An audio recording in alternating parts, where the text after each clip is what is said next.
Praise the Lord. മത്തായിയുടെ സുവിശേഷം 5-ാം അധ്യായം അതിന്റെ 9-ാമത്തെ വാക്യം. സമാധാനം ഉണ്ടാക്കുന്നവർ ഭാഗ്യവാന്മാർ, അവർ ദൈവത്തിന്റെ പുത്രന്മാർ എന്ന് വിളിക്കപ്പെടും. യേശു കർത്താവിന്റെ ഗിരിപ്രഭാഷണം എന്നറിയപ്പെടുന്ന ഒരു ഭാഗമാണ് മത്തായിയുടെ സുവിശേഷം 5-ാം അധ്യായം 1 മുതൽ 10 വരെയുള്ള വാക്യം. അതിലെ ഗിരിപ്രഭാഷണത്തിലെ ഒരു ഭാഗമാണ് ഞാനിപ്പോൾ ഉദ്ധരിച്ചത്. സമാധാനം ഉണ്ടാക്കുന്നവർ ഭാഗ്യവാന്മാർ, അവർ ദൈവത്തിന്റെ പുത്രന്മാർ എന്ന് വിളിക്കപ്പെടും. സ്തോത്രം. ഏത് വിളിയെക്കാട്ടിലും ഏത് പേരിനെക്കാട്ടിലും വിലയേറിയതും മാന്യമായ ഒരു പേരാണ് ദൈവത്തിന്റെ മക്കൾ എന്നുള്ള വിളി. നമുക്ക് ഒരുപാട് സ്ഥാനമാനങ്ങൾ ലഭിച്ചുള്ള വിളികൾ ഇന്നുണ്ട്. അതൊക്കെ നല്ലത് തന്നെയാണ്. പക്ഷെ എല്ലാം ഉണ്ടായിട്ടും ദൈവത്തിന്റെ മക്കൾ എന്ന് വിളിക്കപ്പെടാനുള്ള ഒരു പേര് നമുക്കില്ലെങ്കിൽ നമ്മൾ നേടിയത് കൊണ്ട് ഒന്നും ഒരു പ്രയോജനവും ഇല്ല. അതുകൊണ്ടാണ് യേശു കർത്താവ് തന്റെ വചനത്തിൽ പറഞ്ഞിട്ടുണ്ട്, ഒരു മനുഷ്യൻ സർവ്വലോകം നേടിയാലും തന്റെ ആത്മാവിനെ നഷ്ടമാക്കിയാൽ എന്ത് പ്രയോജനം? അതുപോലെ നാം എന്തൊക്കെ നേടിയെന്നാലും നല്ല പേര്, ദൈവത്തിന്റെ മകൻ മകൾ എന്നുള്ളൊരു വിളി നമുക്കില്ലയോ, വിളിപ്പേരില്ലയോ, നമ്മൾ നേടിയത് കൊണ്ടൊന്നും ഒരു കാര്യമില്ല. മരണത്തോള ബന്ധത്തിൽ സങ്കീർത്തനത്തിൽ പറയുന്നൊരു വാക്കുണ്ട്, തന്റെ ഭക്തന്മാരുടെ മരണം യഹോവയ്ക്ക് വിലപ്പെട്ടതെന്നാണ്.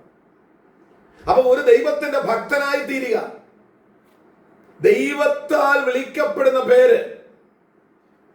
വേദപുസ്തകത്തിൽ ദാനിയേലിനെ ദൈവം വിളിച്ചൊരു പേരുണ്ട്, എന്റെ പ്രിയ പുരുഷനായ Daniel, you are my beloved. നമ്മൾ ദൈവത്തിന് പ്രിയപ്പെട്ടവരാകണം. ദൈവത്താൽ നമുക്കൊരു വിളി വേണം. സ്തോത്രം. മറ്റേ ആരൊക്കെ നമ്മളെ എന്ത് വിളിച്ചാലും കുറെ കഴിയുമ്പോ അവരതൊക്കെ മാറ്റി വിളിക്കും.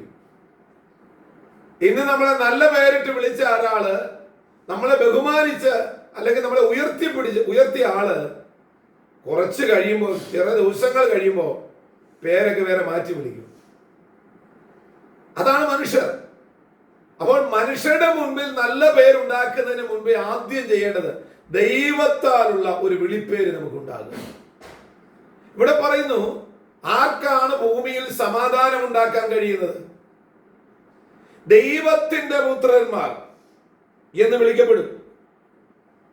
ദൈവത്തിന്റെ മക്കൾക്ക് മാത്രമേ ഭൂമിയിൽ സമാധാനം ഉണ്ടാക്കാൻ പറ്റൂ. സ്തോത്രം. അപ്പൊ ദൈവത്തിന്റെ മക്കൾ ആരാ?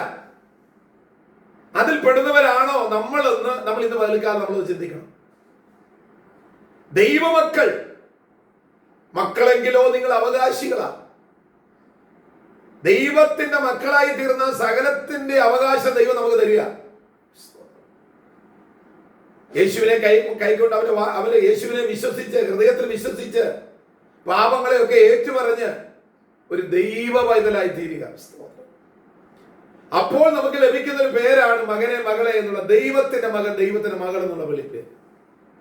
ഇന്ന് പകൽക്കാലം ദൈവം നമ്മളെ കുറിച്ച് ആഗ്രഹിക്കുന്നത്, നമ്മുടെ കുടുംബത്തിനകത്തൊരു സമാധാനാന്തരീക്ഷം ഉണ്ടാകണോ? നമ്മൾ ആയിരിക്കുന്ന സഭകളിൽ ഒരു സമാധാനാന്തരീക്ഷം ഉണ്ടാക്കണോ? നമ്മൾ ആയിരിക്കുന്ന സമൂഹത്തിലോ, നമ്മൾ ആയിരിക്കുന്ന ഏത് മേഖലയിലായിരുന്നാലും അവിടെയൊക്കെ ഒരു സമാധാനം നമുക്ക് ഉണ്ടാക്കാൻ കഴിയുമെങ്കിൽ നമ്മൾ ദൈവത്തിന്റെ മകൻ എന്നൊരു പേരുണ്ടായെങ്കിലേ പറ്റൂ. ദൈവമക്കൾക്കാണ് സമാധാനം ഉണ്ടാക്കാൻ സാധിക്കുന്നത്. അവിടെ പറയുന്നു, സമാധാനം ഉണ്ടാക്കുന്നവർ ഭാഗ്യവാന്മാർ. കുറെ പണം കൊടുക്കുന്നവനല്ല ഭാഗ്യവാൻ. അത് തെറ്റെന്നല്ല ഞാൻ പറയുന്നത്. മറ്റെന്തൊക്കെ ചെയ്യുന്നതിനേക്കാളും ഏറ്റവും പ്രധാനമുള്ളത്, പ്രതികൂല സാഹചര്യത്തിൽ നിൽക്കുന്ന ഒരു അന്തരീക്ഷത്തെ നമ്മളായിട്ട് സമാധാനം ഉണ്ടാക്കിയെടുക്കുക. രണ്ട് വ്യക്തികൾ തമ്മിൽ അകന്നു നിൽക്കുക, അവരുടെ ഇടയിലേക്ക് ഒരു സമാധാനമായിട്ട് നാം കടന്നു ചെന്നവരെ ഒരുമിപ്പിക്കുന്നുവെങ്കിൽ അതിനപ്പുറമായി വേറെ ഒന്നുമില്ല. തകർന്നുപോയ കുടുംബങ്ങളെ ഒന്നാക്കുക, തകർന്നുപോയ ഒരു വ്യക്തിയുടെ ഹൃദയത്തിനകത്ത് സമാധാനം കൊടുക്കുക. അതാർക്കാ കഴിയുന്നത്? ദൈവത്തിന്റെ മക്കൾക്ക് മാത്രമേ സാധിക്കൂ. നിങ്ങളൊരു ദൈവവേദലാണോ? നിങ്ങളൊരു ദൈവത്താൽ വിളിക്കപ്പെട്ട പേരുള്ള വ്യക്തിയാണോ? അങ്ങനെയെങ്കിൽ നിങ്ങളുടെ കുടുംബത്തിനകത്ത് നിങ്ങൾക്ക് സമാധാനം ഉണ്ടാക്കാൻ സാധിക്കും. ഇന്ന് പല കുടുംബങ്ങളിൽ സമാധാനമില്ലാത്തതിന്റെ കാരണം എന്താ? ദൈവഭയമില്ലാത്തത് കൊണ്ടാണ്.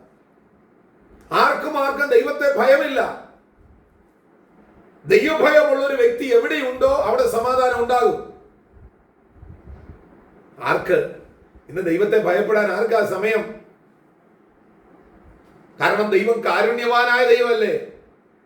എന്തൊക്കെ തെറ്റ് ചെയ്തിട്ടും ദൈവം ശിക്ഷിക്കുന്നില്ലല്ലോ എന്നുള്ള ചിന്താഗതികളാ. എന്റെ പ്രിയപ്പെട്ടവരെ, ഇത് മാറാൻ അധികം സമയമൊന്നും വേണ്ട. കൃപയുടെ വാതിലടയാൻ സമയമായി.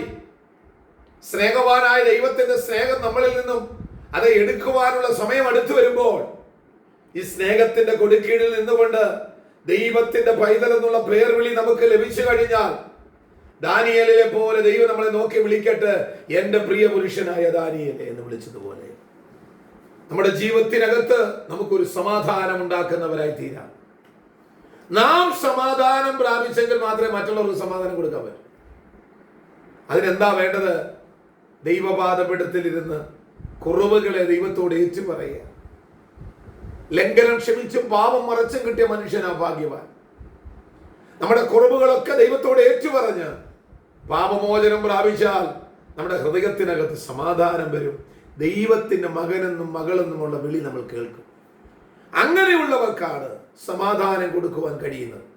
ഇന്നത്തെ പകൽക്കാലം നാം സ്വയം സമാധാനം പ്രാപിക്കുകയും നമുക്ക് ലഭിച്ച സമാധാനം മറ്റുള്ളവർക്ക് കൊടുക്കത്തക്ക നിലയിൽ ദൈവത്താൽ വിളിക്കപ്പെട്ട ഒരു പേര് പ്രാപിച്ചവരായി തീരാൻ നമുക്ക് ദൈവത്തിന്റെ കരങ്ങളിൽ നമ്മെ തന്നെ സമർപ്പിക്കാം. സമാധാനം നിങ്ങളിൽ ഉണ്ടാകട്ടെ. നിങ്ങളുടെ പ്രയാസങ്ങൾ മാറട്ടെ, നിങ്ങളുടെ വേദനകൾ മാറട്ടെ, നിങ്ങളുടെ കഷ്ടതകൾ മാറട്ടെ. നിങ്ങൾക്ക് വിരോധമായി നിൽക്കുന്നവർ നിങ്ങളുടെ അരികിലേക്ക് സമാധാനമായി വരട്ടെ. ഇന്ന് പകൽക്കാലം അതിനായി ദൈവം നിങ്ങളെ സഹായിക്കട്ടെ എന്ന് ഞാൻ പ്രാർത്ഥിക്കുകയും ഞാൻ ആശംസിക്കുകയും ചെയ്യുന്നു. എന്റെ യേശു സമാധാനത്തിന്റെ ദൈവമാണ്. ആ സമാധാനത്തിന്റെ ദൈവം പറയുന്നു, എന്റെ സമാധാനം ഞാൻ നിങ്ങൾക്ക് തന്നേച്ചു പോകുന്നു. അത് ലോകം നൽകുന്നത് പോലെയല്ല. ആ സമാധാനം പ്രാപിപ്പാൻ ഒരു ദൈവവചനായി തീരുക. യേശുവിനോട് പ്രാർത്ഥിക്കുക. ഈ വചനങ്ങളാൽ ദൈവം നിങ്ങളെ ഓരോരുത്തരെയും അനുഗ്രഹിക്കുമാറാകട്ടെ.